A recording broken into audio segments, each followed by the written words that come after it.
All right. So in the last session, we went over what a data warehouse is, what its purposes are, what the important features are of a data warehouse schema, and namely that being of a star schema, as well as the steps that's necessary to creating a star schema that will be useful to your business.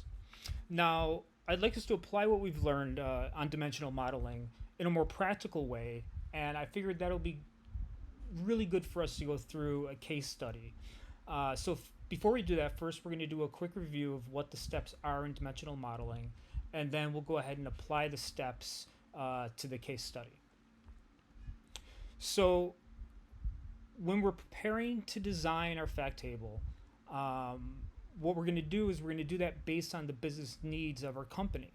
And we would typically go through a process of meetings with various managers and stakeholders to determine which business departments or processes need analysis. And then we'll try to understand the requirements of those processes for the analysis. So, as a first step, uh, to creating the fact table is to identify the business processes for analysis. So, for example, we want to analyze, say, the sales, or we want to analyze logistics, or maybe HR or operations. On the right, a simple case, we have part of a sales table, and we want to derive information from that for analysis. The next step in the process is to define the grain of the fact table. And this is really important because it helps us drill down what the lowest level of detail that one row of our fact table will be when we deliver the tables to the BI team.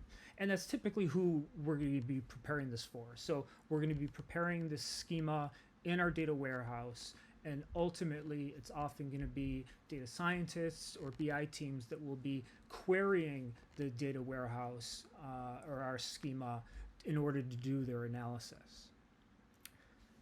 So, for example, in this case, one row might be equal to, say, one transaction, or it might be equal to an order or an order line, which is actually something that we're going to see in our case study. And of note, the finer the grain, the better. And we'll see this because it allows for better analysis by the BI team and allows them to have more control over what it is that they're going to analyze.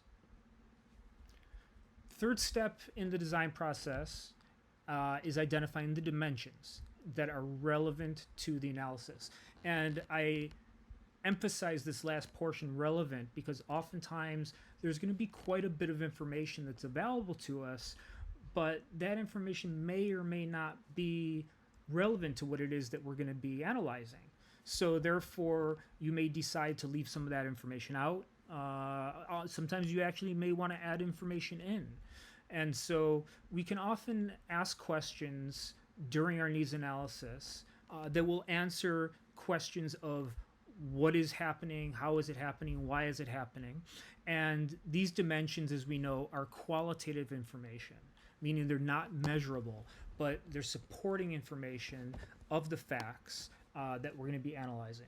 And these might be information such as the time of, say, a transaction, or what products were part of a transaction, or who was the customer, for instance. Then the last step is to identify the facts themselves that we're going to be measuring, and then possibly apply additional aggregations that add value, and that'll be based on the grain that we decide. So now let's dig in a little bit deeper onto each of the steps. So before we do that, though, previously, I said that we are going to start the process by identifying the business departments and or the processes that need to be analyzed. So one tool that I've used, and I know of other teams that have used during their needs analysis phase, is the creation of what's called a user stories table. And when we do this, we identify who the user is, say business analyst, sales manager, maybe human resource manager, what it is that they want to do, and how the analysis is going to help them complete whatever their tasks or goal is. So in this example, we can see the sales performance is an important process that needs to be analyzed, as is often the case in real life. And by reading the user story, we can derive general ideas of what the business process is, what the facts and the dimensions are that are going to be used in the analysis. So now let's take a quick look at what the case study is going to look like and the kind of data that we're going to be analyzing, and then we'll go through each step of the process in more detail. So the business that we're going to be studying for a case study is an e-commerce site. This company sells tens of thousands of various products across hundreds of categories, and the business managers want to analyze various processes within the business across all of the sectors of the business. Ultimately, honestly, one of their biggest goals is to maximize profits. And so by talking with the managers, we understand that they would like insights into key measurements that are going to help them drive future business decisions. So with that in mind, we'll look at the data obtained through shopping cart transactions, which you can see on your right. It's an overview of the data that is gathered during a transaction, and this data consists of information such as the customer ID, the customer name, the order ID, and the date, for instance. Then at the bottom, provided a snapshot of what a single transaction might look like. If you look at it, you can see that we have the customer ID, for instance, and the name who made the transaction. And you can see that they're the same. And what this does is it lets us know that the three lines are part of the same transaction. And so therefore, the grain or the granularity of each row, I'm going to ask you, what do you think each row represents? Exactly. Each line represents one single item sold within a single transaction.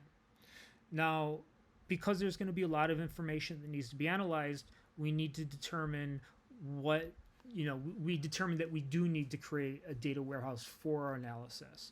And to do so, we're next going to go through each of the individual steps to designing that fact table or star schema. So like we mentioned previously, the first step is to identify the business process. But let's take a step back first and pretend that we didn't discuss the previous slide, because I kind of want to go over it in a more realistic way. So we're going to pretend that we're data engineers and we're working for this e-commerce website, and management wants us to analyze various portions of the business to provide for improved operations across the business department.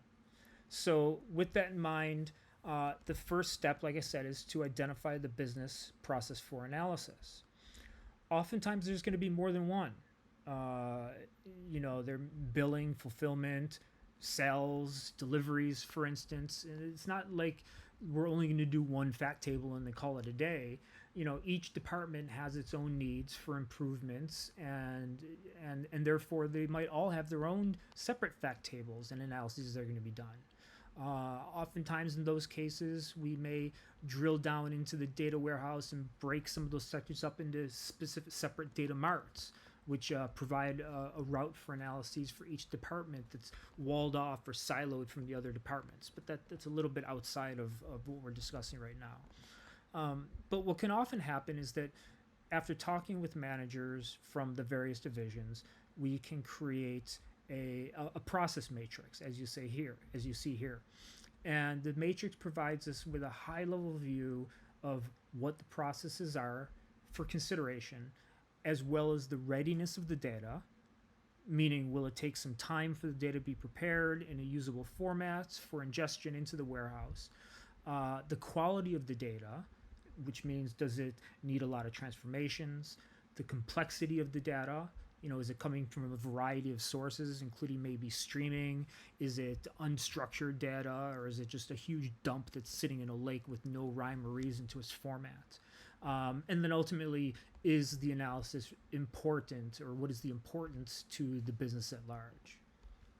In our case, as you might guess, we decide that because the data is readily available, it's of high quality, it's not very complex, and it's very important to the business as a whole, we're going to start with sales transactions.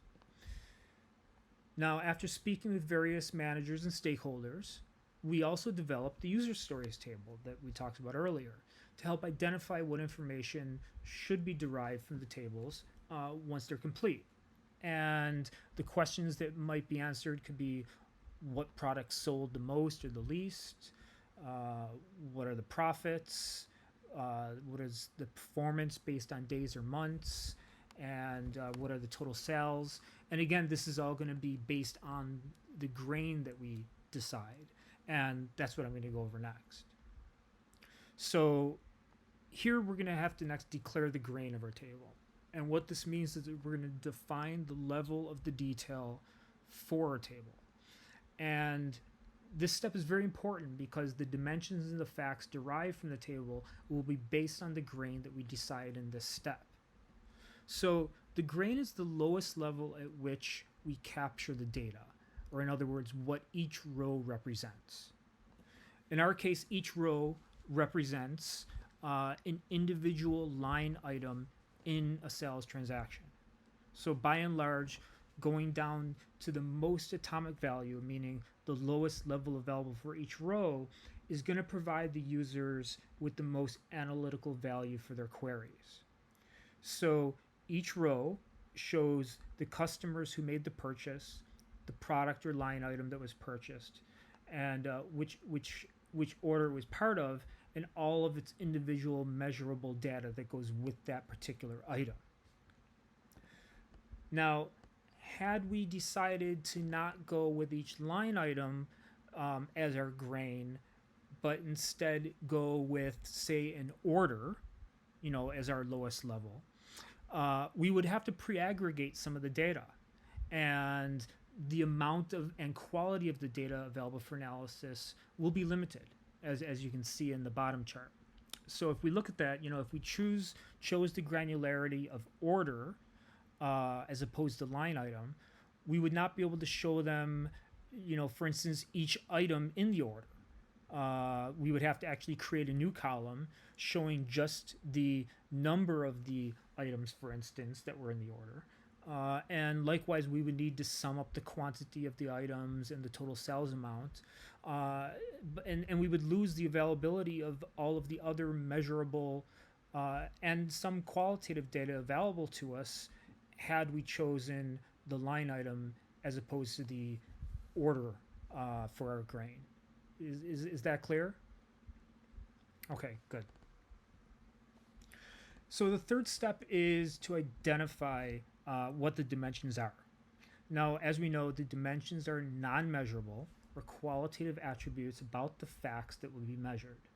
So when identifying dimensions, we need to look back at our user stories, for instance, and other requirements gathering documentation and understand exactly what data is needed. And then with that in mind, some of the dimensions may or may not be necessary as part of our analysis, as I said earlier. Once we determine which dimensions we're going to keep, these dimensions will ultimately be separated into separate dimension tables as part of our star schema. So in our case, important supporting information that can be converted in dimension tables could be customers, products, which is represented here as order line ID and order line name, promotions, for instance, and date time. At the bottom here, you can see that we've gone ahead and separated those dimensions into their own tables, and these would ultimately be tied into the fact table through primary and foreign keys. Now, a few important things that we need to remember. First is that each dimension table is usually going to be given a new surrogate key if a natural key is not available, or if it doesn't make any sense. The other thing that we need to consider is that, so for instance, if you look at promo ID, previously, if we go back, let's see. So here, as you can see, promo ID has a couple of nulls. So the nulls, in the case of get to this here. There. So the nulls, we went ahead and we made that in -1. So if you have a null value in a measurable column, such as say the sales amount, or where we might do any kind of an aggregation on it, like a sum or an average, simply going ahead and changing those nulls to a 0 is okay, because it's not going to cause any issues, and we'll still get the correct result of our aggregation. However, if we have a null value in a non-aggregated primary key, which is the case here, because promo ID ultimately is going to be the primary key of the promotions dim table or dimensional table, it may cause some unusual effects when we try to join that with another table. So in these cases, it's pretty common to give that value another value that quickly highlights that it's a dummy value that's been chosen. So in this case, we chose -1, but it could be something else that stands out, like 999 or whatever it is that you choose, that has the user know that this is a dummy value that's been put in there. Also of note is that the date table, the date dimension table, is going to be created separately oftentimes, because it's going to have a number of columns that the analyst can use, such as periodic values, such as sales per quarter or sales per day or sales per month. So we're going to go ahead and typically have a completely separate created date time dimension table. Now the last step is to finally identify the facts that are going to be measured. These facts are going to be based on the desired outcomes of the users, as determined through the fact-finding phase that we did in the beginning, as well as what each line will be based on the grain that we've determined. All of the facts have to be measurable, and we can add or remove columns in the fact table in order to provide value to the end user. In our case, you can see that since each order line didn't have a unique primary key, for instance, we went ahead and added a surrogate unique key in order to identify each line item. And you can see that sales primary key on the left, and then also in the top. And then another thing that we can add a column that we think is going to be useful for analysis. So for instance, in this case, we may determine that knowing the profits is going to be an important for analysis. So instead of waiting and having the BI analyst calculate this during their queries, which may potentially make a mistake since they're going to be using it possibly so often, we can go ahead and include that in our final fact table simply by we did this here by multiplying the product cost and the quantity, and then subtracting that from the sales amount. So now an important thing to consider, though, and we may cover this in a more detail later if time allows, is the idea of additivity.